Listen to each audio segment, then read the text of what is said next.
읽겠습니다. 빌립보서 1장 19절로 21절 다 같이 시작.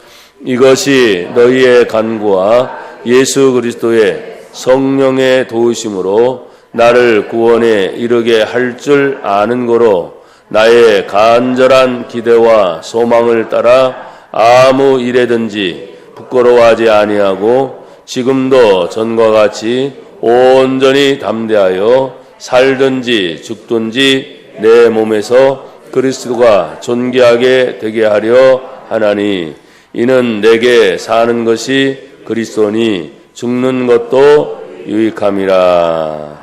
아멘. 할렐루야. 한번 따라 하십시다. 사나 죽으나 예수. 한 번 더요. 사나 죽으나 예수. 아멘.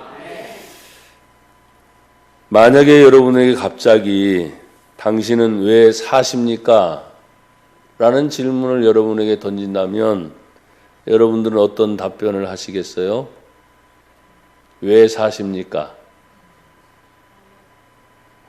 그러면 여러 가지 답변이 나올 텐데 분명히 이유가 있을 텐데도 갑자기 묻는 그 질문에 갑자기 멍해질 때가 있어요. 내가 왜 살지? 그렇게 고민이 되실 때가 있을 거예요. 그러나 우리 믿는 성도들은 항상 그런 질문을 던질 때마다 오늘 제가 3번에 성도들이 사는 이유 1번, 2번, 3번 거기에 대해서 1번이 사람의 제일된 목적이 무엇입니까? 이거에 대해서 제가 설명을 하긴 하겠지만 왜 사느냐에 대한 질문이 던져질 때 반드시 대답할 수 있는 준비가 되는 여러분이 되기를 축복합니다. 왜 삽니까? 두 번째, 무엇을 위해 삽니까? 무엇을 위해 삽니까? 세상 사람들, 특별히 우리는 교회를 다니기 때문에 자꾸 세상이라고 하는 것에 대해서 사람들은 왜 자꾸 세상 사람이라 그러냐? 너희는 세상 사람 아니냐? 이런 질문을 받기도 합니다. 예, 우리도 세상 사람 맞습니다. 그런데 세상에 살지만 요한복음 1장 12절에 있는 말씀을 보면 우리가 예수 그리스도를 영접하면 그 영접하는 순간에 하나님의 자녀가 되는 권세를 주셨으니 하나님 이제 세상에 살지만 다른 거죠. 하나님의 자녀로 이 세상에서 삽니다. 그래서 하나님의 자녀이니까 하나님 아버지의 존재에 대해서 아는 거예요. 그래서 사는 것도 죽는 것도 다 하나님의 영광을 위해서 삽니다. 이런 대답을 할 수도 있고요. 고린도전서 10장 31절에 보면 그런즉 먹든지 마시든지 무엇을 하든지 다 하나님의 영광을 위하여 하라.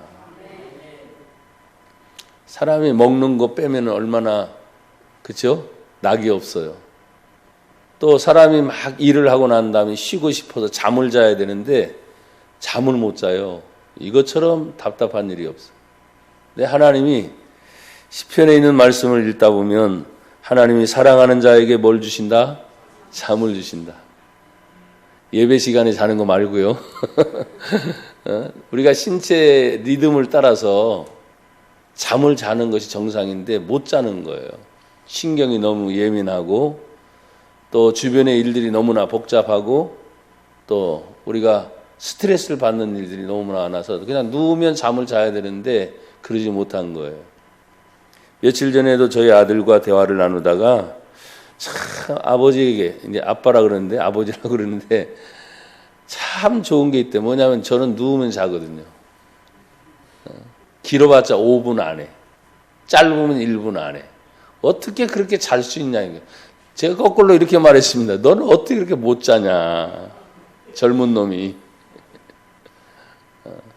그러고 나서 내가 만약에 1시간을 잔다, 뭐 낮잠을 잔다 할지라도 아니면 내일 아침에 일어난다 할지라도 웬만해서 긴장을 풀지 않으면 내가 일어나야 되겠다 하면 그때 정확하게 일어납니다. 그러면서 복 받았다 그러더라고. 복 받았다. 잠 잘 자는 거. 혹시 여러분 중에 잠 못 자는 분 계세요? 제 말을 듣고 잠 잘 주무시는 복이 임하기를 축복합니다. 잠 잘 자는 거. 무엇을 위해 사느냐? 그리고 마지막 한 가지 질문을 던지자면 당신이 죽으면 어디로 갈 것인가? 어디로 갈 것인가?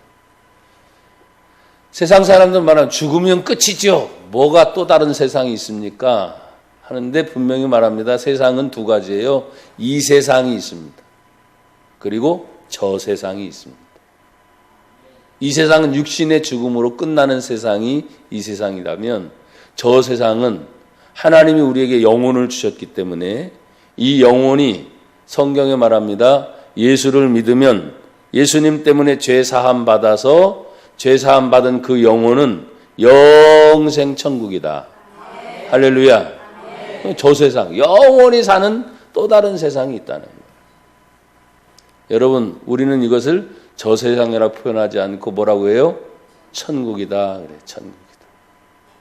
여러분, 만약에 천국이 있다면 반대로 지옥이 있겠죠. 근데 교회를 다니지 않는 사람들, 신앙생활을 하지 않는 사람도 어디서 들었는지 모르지만요, 그 문제를 얘기하면 두려워해요. 천국이 어디 있어? 지옥이 어디 있어? 이렇게 표현은 강한데요, 그걸 부정하고 싶은 거죠. 이 세상은 끝이야. 그러니 얼마나 미련해요. 돈을 가진 사람, 잘 배운 사람, 또 높은 고위직에 있는 사람이라도 이 세상이라고 한다면 진짜 불쌍한 거죠. 여러분, 우리에게는 영원한 천국 저 세상이 있음을 믿으시길 바랍니다. 아니, 그렇게 말할 필요도 없죠. 믿으세요 할 필요도 없어요. 왜?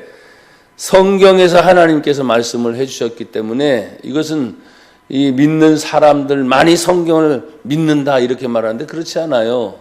영원한, 지금까지 모든 책 중에서 영원한 베스트셀러는 전 세계적으로 가장 많이 번역이 됐고 전 세계적으로 가장 많은 사람이 읽은 것이 뭔지 아세요? 성경이에요, 성경. 그러니까 제가 여러분에게 항상 그러죠. 큰 그림으로 생각할 때 우리나라 자유 대한민국이니까 신앙의 자유가 있으니까 얼마나 좋습니까? 마음대로 성경책을 구입해서 읽을 수도 있죠. 또 이제는 워낙 과학이 뛰어나서 스마트폰으로 여러분 무료로 앱을 다운받아서 무료로 볼 수 있고 읽을 수 있는 또 들을 수 있는 시대가 됐으니 얼마나 좋아요? 그러나 이 성경책이 중국에서 마음대로 돌아다니지 못합니다. 더더군다나 저 북한 땅은 더 안 되는 거죠. 성경책을 소지했다가 뭐예요? 감옥에 갇히거나 성경책이 발각되는 순간 사형에 처할 수도 있으니까. 그게 공산주의인 거죠. 그런데 너무나 아이러니한 것은, 너무나 신기한 것은 공산주의 가운데도 예수 믿는 사람이 있더라. 이슬람 종교라고 하는 강력한 메시지를 담은 그 중에도 예수 믿는 사람이 있더라. 우리나라가 135년 전 불교였고 유교였고 또 아무런 걸 믿지 않는 무신론 사회였었는데 하나님이 이 나라를 사랑하사 예수 믿는 복음이 들어오게 하시고 세계 역사를 찾아볼 수 없는 엄청난 변화 속에 그 주도적인 역할을 한 것이 바로 뭐냐? 성경이죠. 요즘엔 기독교인들 얘기하면 뭐래, 참 그러니까. 기독교인인 거 여러분 자랑스럽습니까? 대답을 하나도 안 하시네. 기독인이 뭐예요? 그리스도인이라는 뜻이거든요. 기독 말이 이제 한문으로 번역이 그리스도라는 뜻이 기독이에요. 그 종교, 그리스도 종교.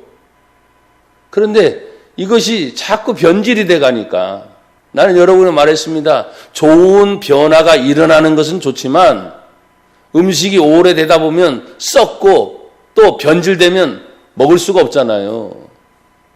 그런 식의 종교에 변질이 왔기 때문에 문제지, 지금도 하나님의 말씀은 우리에게 성령이 임하게 되면 성령을 통하여 변하게 됩니다. 어떻게? 새 사람으로 바뀌게 되는 거예요. 그런즉 누구든지 그리스도 안에 있으면 새로운 피조물이라. 이전 것은 지나갔으니 보라 새 것이 되었도다. 새로운 것이 되는 거예요. 이 새로운 것을 자꾸 줄 수 없으니까 과학을 따라가게 되잖아요. 이게 이제 산업혁명을 따라가게 되잖아요. 예전에는 주도를 했거든요. 주도. 이끌어 갔거든요. 근데 지금은 끌어갈 수 없는 거니까 질질 끌려가는 거예요. 여러분 생각해 보세요. 우리가 고민을 하면 할수록 과학이 또 의학이 사는 산업의 모든 것들을 우리에게 편리함을 주고 우리가 더 나은 삶을 준 것 같은 착각을 일으켜요. 근데 여러분 얼마 전에 OECD라는 걸 여러분 들어보시죠. OECD. 찾아보세요. 궁금하면. 거기에서 자살률 1위, 얼마 전에 발표된 거예요. 자살률 1위 대한민국입니다. 아, 왜 잘 사는데 평균 하루에 37명이에요. 평균 하루에 37명이 죽어요. 이 나라 대한민국 말이죠. 잘 사는 게 지금 문제가 아니야. 사실은 보면 나중에는 육신적인 문제보다는 더 깊이 들어가면 사람들은 믿지 않기 때문에 정신적인 세계라고 말을 해요. 그러나 믿음을 가진 사람들은 뭐냐? 영적인 세계라고 그래요. 영적인 세계. 그 영적인 세계의 중심이 빠져버리게 되니까 오직 육신을 위해서만 살아가는 그런 존재. 이생의 자랑, 안목의 정욕, 육신의 정욕, 이것을 따라가다가 보니까 세상에서 난 것만 가지고 살아가다 보니까 자꾸 내 안에 있는 영적인 갈급함, 그 영적인 것을 채워주지 못하니까 대리만족을 해야 되잖아요. 그런 것을 통해서 대리만족. 그런데 여러분 그 영적인 문제를 해결하는 것이 무엇입니까? 성경 안에 살아계신 하나님을 만나는 것입니다. 성경이 그냥 글이라고 말하지 않았어요. 저는요. 여러분 읽고 듣고 배우는 가운데 이 성경의 말씀이 우리에게 문자로 한글로 여기까지 오기에는 수천 년의 세월이 흘렀습니다. 그 수천 년 동안 하나님의 말씀은 여지없이 여전히 우리에게 유효한 하나님의 생명의 말씀인 줄 믿습니다. 그 하나님의 말씀은 살아있습니다. 그 하나님 말씀은 움직입니다. 좌우의 날선 어떤 것보다도 예리하여 우리의 혼과 골수를 찔러 쪼개며 우리의 마음과 생각까지 감찰하시는 하나님의 말씀이 곧 여러분이 지금 듣고 있고 보고 있고 읽고 있는 성경. 따라합시다. 성경. 하나님 말씀. 성경은 하나님 말씀이라 그럽니다. 그 하나님의 말씀을 대할 때 그냥 글자로 대할 때는 그냥 글자인 거예요. 그러나 어느 날 내가 듣다가 보다가 읽다가 갑자기 내 안에 있는 영이 하나님의 성령을 통해서 깨달음이 이렇게 오게 됩니다. 그때 우리는 하나님의 말씀이 만나졌다 그래요. 인격적으로 만나지는 거예요. 사랑하는 여러분, 오늘 빌립보서 1장 19절부터 3절 21절까지 간단하지만 저는 여기에서 두 가지를 보게 됐습니다. 오늘 19절 이것이 너희의 간구가 되었다. 이것이 예수 그리스도의 성령의 도우심이 되었다. 이것이 나를 구원에 이룰 줄 안다. 세 가지로 지금 구분하고 있어요. 이것이 뭡니까? 이것은 성경 1장 17에 보면 바울 자신이 나의 매임의 괴로움을 더하게 할 줄로 생각하여 했습니다. 자기가 지금 부자연스러운 몸으로 옥에 갇힌 것을 얘기하고 있습니다. 또 1장 12절은 형제들아 내가 당한 일이 도리어 복음 전파의 진전이 된 줄을 너희가 알기를 원하노라. 당했다 그랬어요. 자기가 원치도 않는 일인데 당했어요. 어떻게? 예수님의 복음을 전파하다가 감옥에 갇히게 된 거예요. 지금 사회는 예수님을 마음껏 전하는 것에 대하여 큰 반대가 없어요. 그렇죠? 웬만한 일이 아니고서. 그러나 사도 바울의 시대만 하더라도 예수님의 복음을 전하다 보면 그가 이스라엘 땅이 아닌 타국의 땅에 가서 복음을 전하다가 감옥에 갇히는 경우가 있습니다. 왜? 그 당시의 모든 정치적이고 사회적이고 종교적인 환경 속에서는 예수의 복음을 전한다는 것 자체가 받아들이지 않는 시대였기 때문에 그래요. 그래서 감옥에 갇히게 됐습니다. 이것이 감옥에 갇힌 일이 무슨 얘기인지 아시겠죠? 그럼 감옥에 갇히게 된 바울을 위해서 성도들이 할 수 있는 일이 뭔가? 그를 위해서 오늘날 같으면 뭐예요? 뭘 받는다 그러죠? 사람들에게 어떤 서명 운동을 받아가지고 재판장에 제출을 하든지 법원에 제출하는 그런 절차가 필요했겠지만 그 당시에는 그런 것이 먹히지 않는 시대였어요. 무슨 인권? 지금처럼 전혀 먹히지 않는 시대였어요. 그러니까 바울은 철저하게 느끼는 거예요. 복음을 자유롭게 전하다가 감옥에 갇힌 순간 절실히 생각난 것이 뭘까? 자기도 밤새도록 기도할 때가 있었어요, 없었어요? 있었죠. 몇 날 며칠 감옥에 계속 있는 것만이 아니라 이것이 기약이 없는 거예요. 어떤 때는 몇 달, 어떤 때는 몇 년이 걸리는 사건이 있기도 했지요. 심지어 마지막 바울이 감옥에 갇혀있던 예루살렘 감옥에서 로마로까지 이송하기 가는 동안에는 그것이 약 2년 반의 세월이 걸렸기 때문에 자유롭지 못한 거예요. 그럴 때 더 절실히 느끼는 거. 그것은 뭐냐? 따라합시다. 성도들의 간구. 간구가 뭐예요? 하나님께 간절히 구하는 게 간구예요. 간절히. 누구를 위해서? 하나님, 바울이라고 하는 하나님의 종을 저 감옥에서 빨리 풀어주시옵소서. 근데 그게 빠른 시간이 아니라니까요. 그러니까 더 절실히 느껴지는 거예요. 그래서 저는 이렇게 말을 했습니다. 도고의 기도, 남을 위한 기도가 얼마나 중요한지. 바울 자신은 감옥에 있으면서 성도들의 눈물 어린 기도가 생각이 났을 것입니다. 자기 자신도 누구를 위해서 기도하지만 자기가 어려움을 당했을 때 그들의 간절한 기도가 절실히 필요했던 바울의 입장을 여러분 기억하세요. 여러분, 이 도고의 기도는 얼마나 중요한지 예수님께서 십자가에 못 박히기 전날, 그 금요일이라고 한다면 목요일 밤에 예수님께서 다 제자들을 물리치고 난 다음에 3명의 제자만 데리고 올라가지요. 올라가면서 하는 말, 너희는 나를 위하여 깨어있어 좀 기도 좀 해달라. 예수님도 기도를 부탁하는 거예요. 그리고 저만치 떨어져서 예수님 계속 기도하시는데 그 밤중에 얼마나 긴지 어쨌는지 제자들은 뭐요? 잠을 자지요. 12 사도 중에 3 제자는 항상 베드로, 요한, 야고보, 요 3사람은 그래도 최측근인데도 불구하고 와서 보니까 또 자고 있어요. 그때 주님의 말씀이 이것입니다. 여러분 정신 차리세요. 너희가 나를 위해 1시 동안도 깨어 있을 수 없더냐. 너희의 마음은 간절하지만 육신이 연약한 걸 나도 알아요, 몰라요? 안다. 좀 깨어 있어 기도해 줄래? 하고 다시 가서 기도하는데 와서 보니까 또 자요, 안 자요? 자요. 그때 내가 그 본문을 보면서 여러분에게 그런 말을 드린 적이 있어요.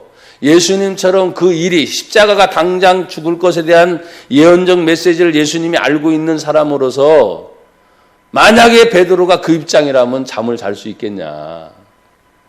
요한이나 야고보라면 잠을 잘 수 있겠냐. 3사람은 내일 일을 아무도 모르고 닥칠 일이 자기의 일과 관계가 있어요, 없어요? 없어. 그건 오직 주님이 당하시는 일이에요. 관계가 없어요. 저는 목회를 하면서 우리 성도들의 사랑과 헌신과 눈물, 희생 참 감사하게 생각할 때가 많아요. 근데 어떤 때는 지금 그런 본문의 내용처럼 자신의 일이냐 아니냐에 따라서 교회의 일도 이것이 내 일이냐 아니냐에 따라서 그건 목사님이 해야 할 일, 아니면 장로님이 해야 할 일, 아니면 권사님들이 해야 할 일, 이런 식으로 구분해가지고 등한시되는 경우가 상당히 많아요. 결국 바울이 지금 성도의 도고의 간구, 남을 위하여 기도하는 그 기도를 요청하는 것은 뭐냐? 내가 몸이 멀리 떨어져 있고 너에게 가볼 수는 없지만 그 기도가 곧 나의 일처럼 생각하고, 아멘. 그런데 여러분 참 신기한 것은 기도를 진실히 하다 보면 첫째는 하나님의 역사가 일어나는 거예요. 두 번째는 기도하고 있는 자기 자신이 하나님의 성령의 감동이 일어날까요? 안 일어날까요? 일어나겠죠. 그래서 어떤 때는 하나님이 지혜를 주시기도 하고 예언적 메시지를 주시기도 해요. 그건 기도해 본 사람만이 알아. 기도해 본 사람만.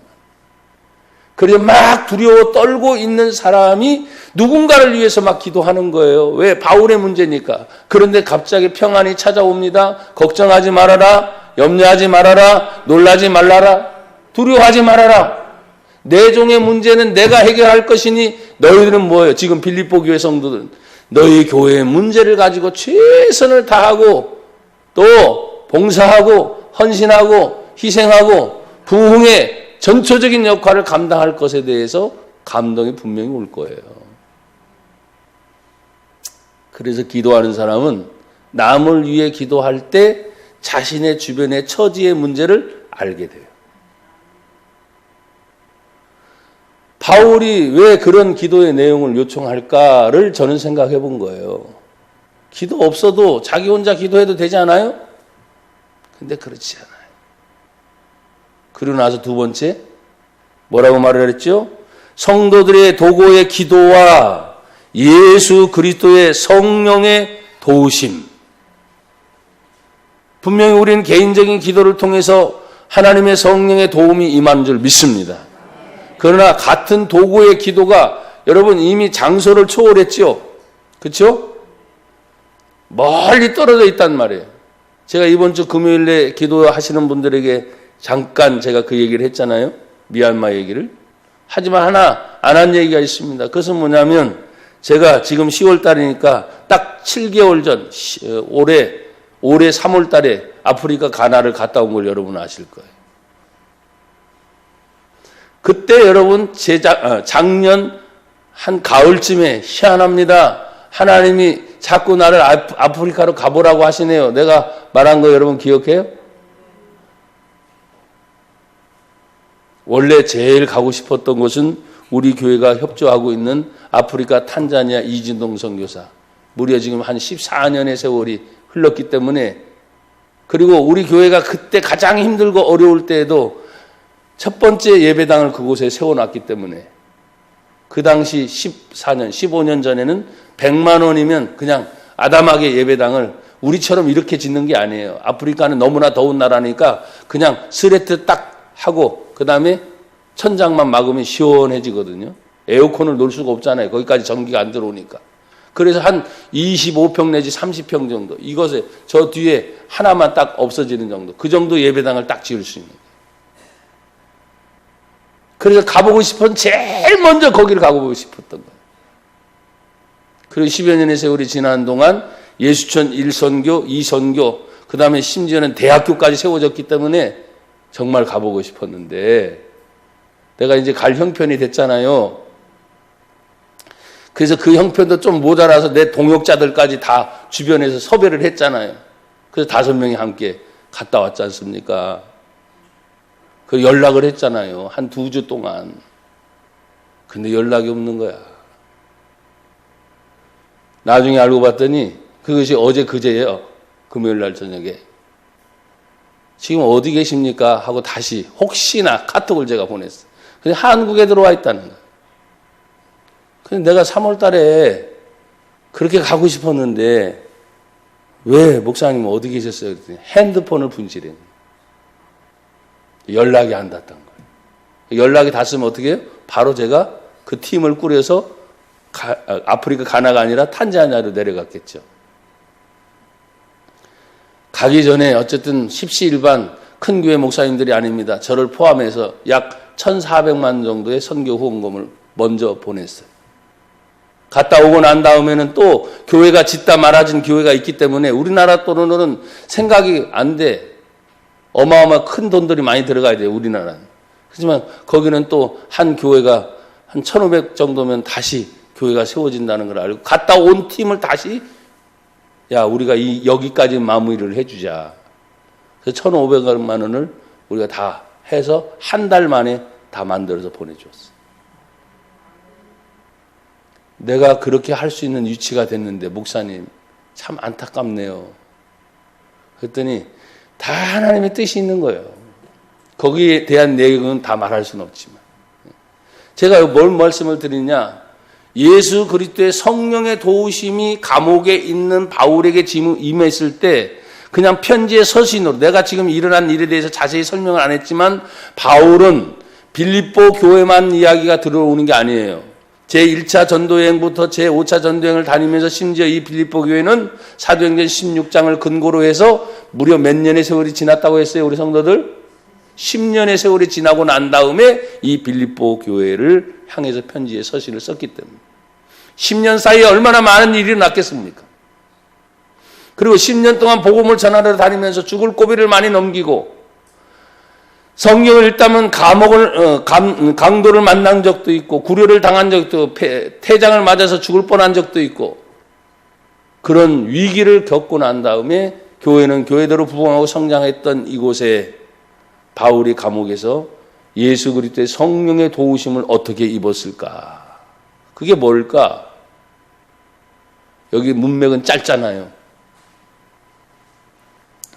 저는 저 나름대로 생각합니다. 성도들의 간절한 기도가 이 빌립보 교회뿐만 아니라 다른 교회들까지도 많이 바울을 위해서 기도했을 때 바울은 감옥에서 쓸쓸했을 것입니다. 어떤 때는 외로움을 느끼고 인간이니까 또 약해질 때도 있었을 것입니다. 지금의 현대판 감옥을 생각해서는 안 됩니다, 여러분. 인권 생각할 수도 없어요.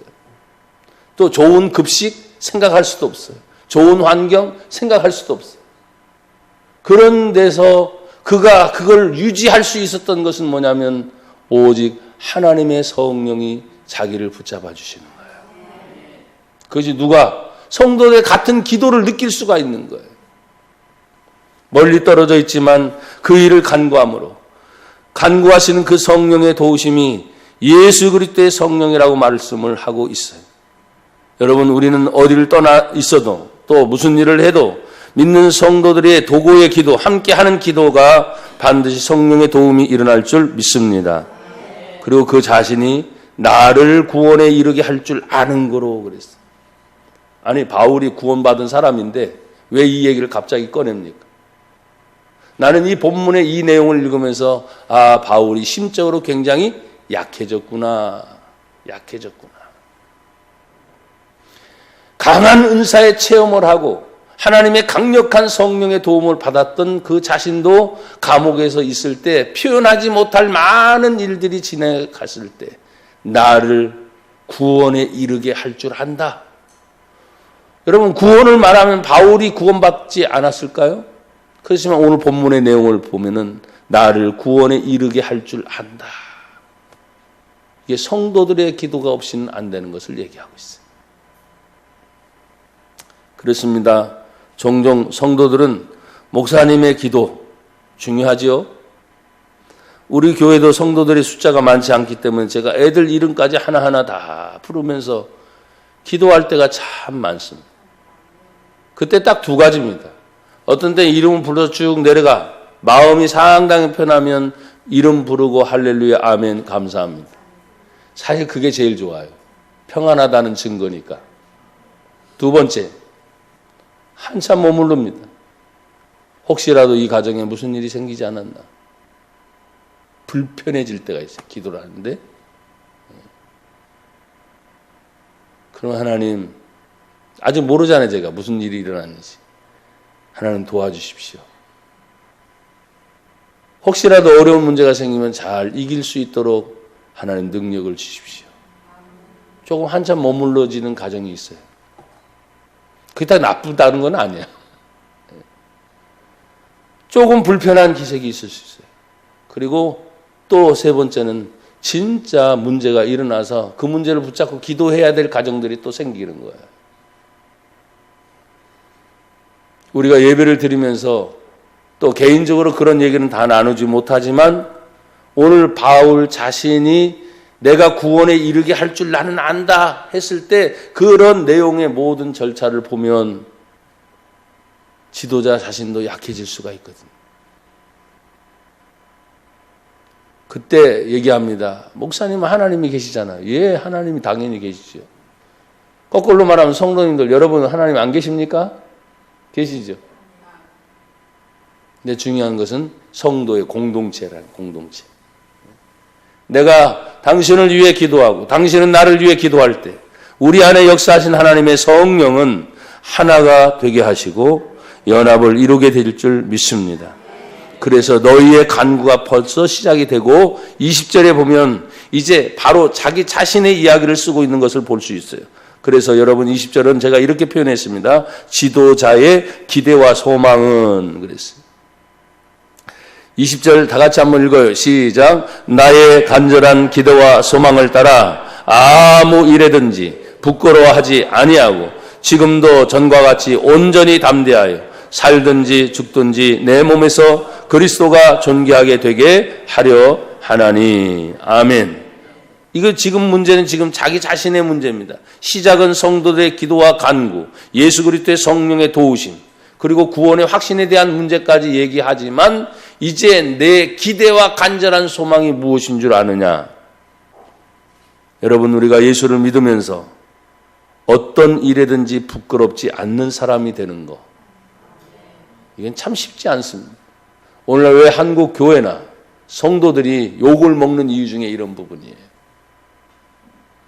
욕심이 너무나 많습니다. 세상을 따라가지 않는다고 말하는데 가만히 보니 너무나 세상을 쫓아가고 있습니다. 첫째도 하나님이요, 둘째도 하나님이요, 셋째도 하나님이요 말하지만 입술은 그런데 그의 생활을 보니 하나님은 온데간데 없어요. 자꾸 사람을 쫓아갑니다. 환경을 쫓아갑니다. 그리고 믿음이라고 하는 것도 흔들릴 때가 한두 번이 아닙니다. 어떤 때는 믿음을 주신 하나님의 선물에 대한 것이 참 인색할 정도. 하나님에 대해서 우리가 너무 등하시할 때가 많아요. 사랑하는 여러분, 우리에게 있어서 기대와 소망이 뭘까? 또 지도자가 바라는 기대와 소망이 뭘까? 나 자신도 그렇지만 성도 한 사람 한 사람이 아무 일에든지, 그 말은 가정에 있든지 직장에 있든지 어디에서 무슨 일을 하든지 부끄러움을 당하지 않는 사람. 그런 사람들은 어떤 말을 해도 사람들로부터 인정을 받는 사람일 거예요. 또 지금도 전과 같이 온전히 담대하여. 지금의 상황이 어떻습니까? 감옥에 갇혀 있는데 어떻게 담대해요? 아까 약함에 대한 증거를 여러분에게 말씀을 드렸어요. 표현 하나하나를 뜯어보면 바울이 상당히 약해져 있구나. 그렇지만 그 모든 것을 견뎌내고 이길 수 있는 것은 뭐냐면 내가 처음 하나님 앞에 부름을 받은 그 상태. 지금 여러분 빌립보서를 쓰면서 10년의 세월이 흘렀다고 그랬잖아요. 10년 전에 내가 처음 만약에 주님을 만났다. 그러면 지금 10년이 지나고 지금의 상태는 나는 어떤가? 지금도 전과 같이 내가 예수님 때문에 세상에 담대하고. 아멘. 지금도 10년이나 20년이 지났지만 처음 내가 예수님을 믿었을 때 그 사랑과 은혜와 감격이 있는 것처럼 지금도 그런 감격이 있는가? 나는 여러분 초지일관 처음 믿음의 신앙이 마지막까지 담대해지는 저와 여러분이 되기를 축복합니다. 그러면서 뭐라고 말합니까? 살든지 죽든지 내 몸에서 그리스도가 존귀하게 되게 하나니. 예수님이 존귀하게 되어야 된다. 자, 성경을 한번 찾아보세요. 다 찾아보세요. 로마서 14장을 한번 찾아보세요.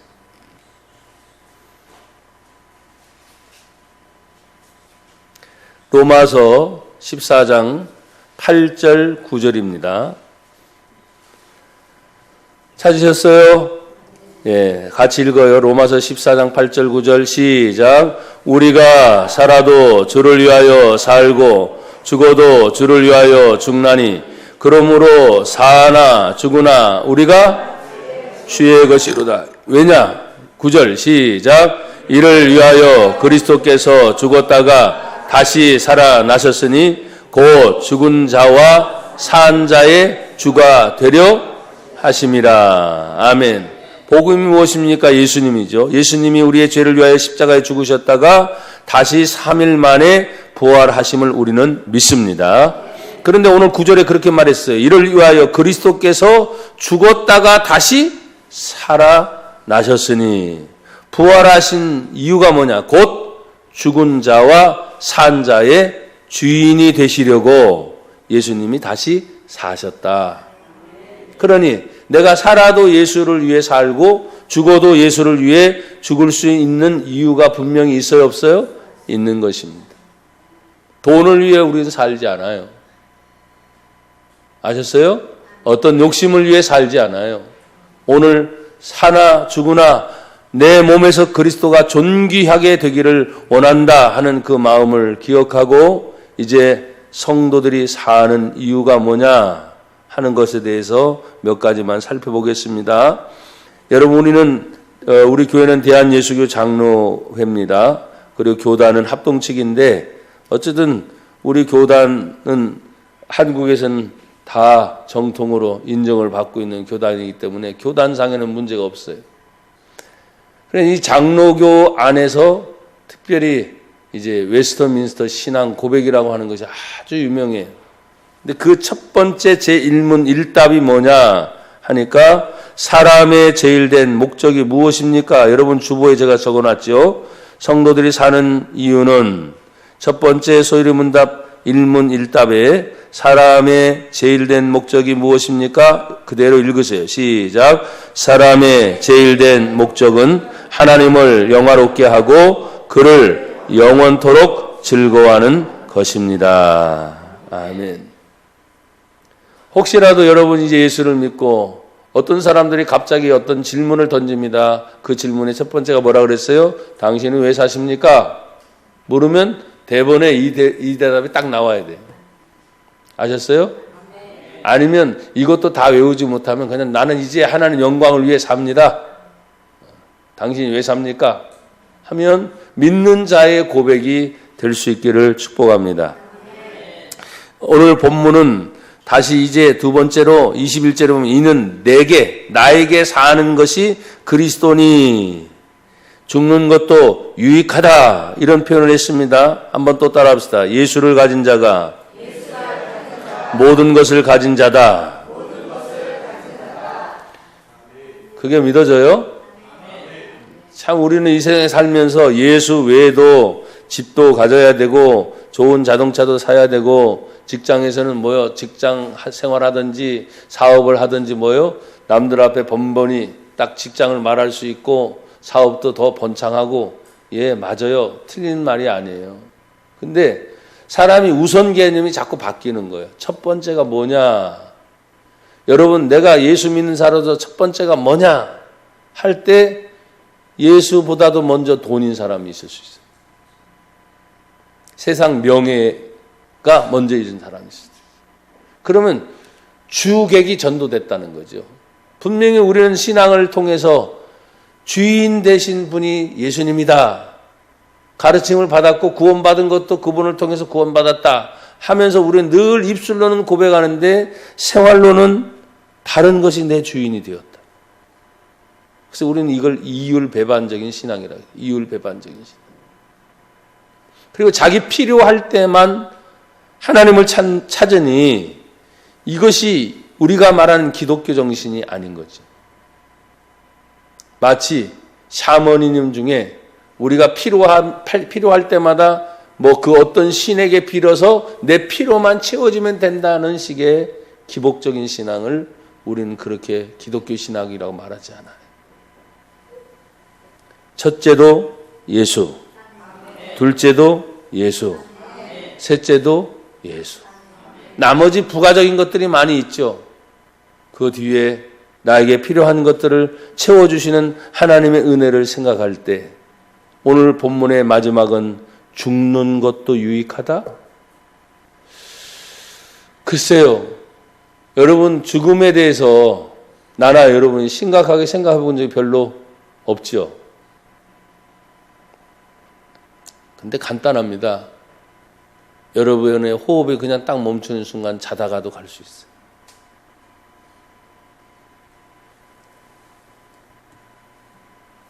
참 죽음을 얘기할 때는 너무나 많은 사람들이 이런저런 얘기들을 많이 해놨기 때문에 그런 얘기를 저는 듣고 싶지 않아요. 그럼 성경에서 성도의 죽음을 뭐라고 하느냐? 성경에서 성도의 죽음은 복이 있다고 말해요. 왜? 그 죽음을 통과한 후에 육신과 영혼이 분리가 되잖아요. 그렇죠? 우리의 몸은 육신이니까 육신은 흙으로 왔으니 흙으로 돌아가는 것이 정상적인 거지. 그걸 오늘날 화장을 하든지 수목장을 하든지 매장을 하든지 방법은 여러 가지겠지만 우리의 몸은 흙으로 다시 돌아가는. 그럼 우리의 영혼은 천국? 그 예수 믿어 죄사함 받은 거죠. 바울이 아까 얘기했잖아요. 나의 구원에 이르게 할 줄 아는 거요. 아직도 전진의 상태야. 그렇게 강력한 하나님의 은혜를 체험했던 바울조차도 이 내면의 세계를 보면 내가 지금 구원받은 하나님의 백성인데 그걸 위해 계속 지금 가는 과정에 있다고 자기도 생각하고 있는 거예요. 그러니 어떤 때는 신앙생활을 바울처럼 못하고 있는 기준으로 본다면 여러분 구원받을 만한 사람이 과연 몇 명 있을까요? 끔찍하죠? 끔찍해.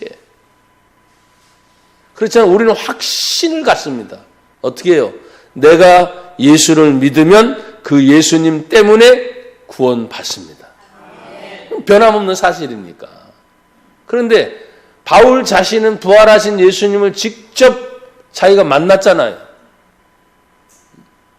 그럼에도 불구하고 은사의 체험과 성령의 체험과 말씀의 은혜의 체험이 그를 붙잡고 가고 있는 중에도 어려운 환경에 부딪히게 되면 구원의 문제가 흔들릴 정도의 상황이 발생하게 되는 거예요. 그래서 우리는 고민을 하는 거죠. 죽음은 영원한 영생을 얻을 수 있는 축복의 통로의 길이 열리는 거예요. 그래서 바울은 그렇게 말해요. 죽는 것도 나는 유익하다 하는 이유가 뭐예요?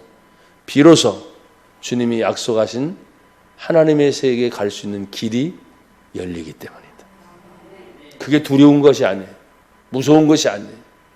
근데 그걸 막상 딱 부딪히는 순간까지 겪어본 사람들이 있어요? 없어요? 없으니까. 그렇지만 우리는 믿음으로 늘 고백하면서 가지요. 천국도 믿음으로 고백하면서 갑니다. 죄 사함도 믿음으로 고백하면서 갑니다. 예수님이 내 안에 계시다는 걸 어떻게 알아요? 그냥 믿음으로 내가 아는 거죠.